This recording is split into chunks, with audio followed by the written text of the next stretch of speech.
কড়াইটা গরম হয়েছে, আমি সরষের তেল দিলাম। সরষের তেল দিয়ে রান্না করব।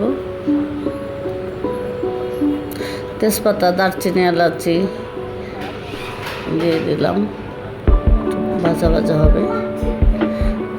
পেঁয়াজের পেস্ট আর হলো জিরা মিলে আমি পেস্ট করছি, এটা দিয়ে একটু ভুনা করব।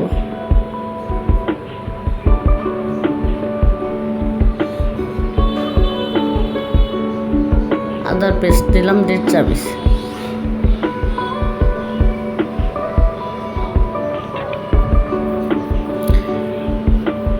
কষায় নিলাম পানি দিয়ে।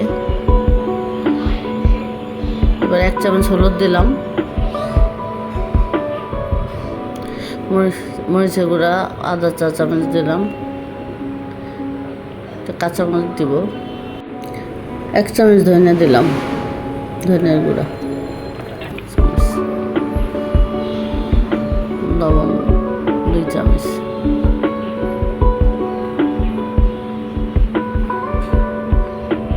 কষায় নিলাম।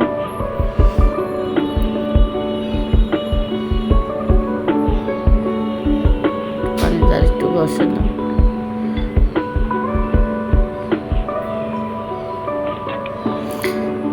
রুই মাছের মাথা, যেহেতু মুড়িঘণ্ট, আলু দিয়ে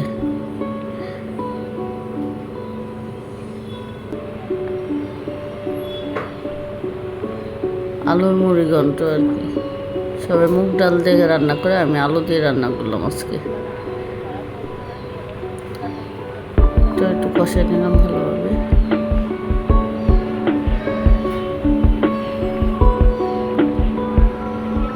কষানো শেষ। এবার এটা এই যে আলু আমি সেদ্ধ করে রাখছিলাম, চটকে নিচ্ছি। এটা হাত দিয়ে না চটকানোই ভালো, হাত দিয়ে চটকে নিলেও পানি ছেড়ে দেয়। তাই আমি এটা গ্লাস অথবা কোনো কাঠের জিনিস দিয়ে চটকে নিলে ভালো থাকে এই স্যুপটা।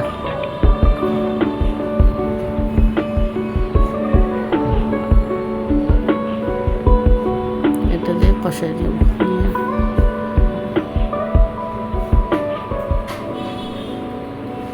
ঘন্টার মধ্যে কাটা হইলেই ভালো, কাটা কাটা হবে। পানি দিয়ে দিলাম।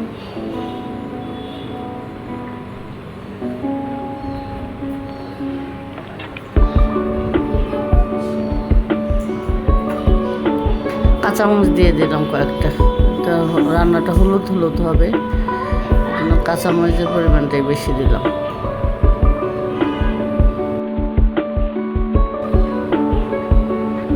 ধন্যবাদ দিয়ে দিলাম। আমার রান্না শেষ, এখন নামাই ফেলবো, নামাই পরিবেশন করব।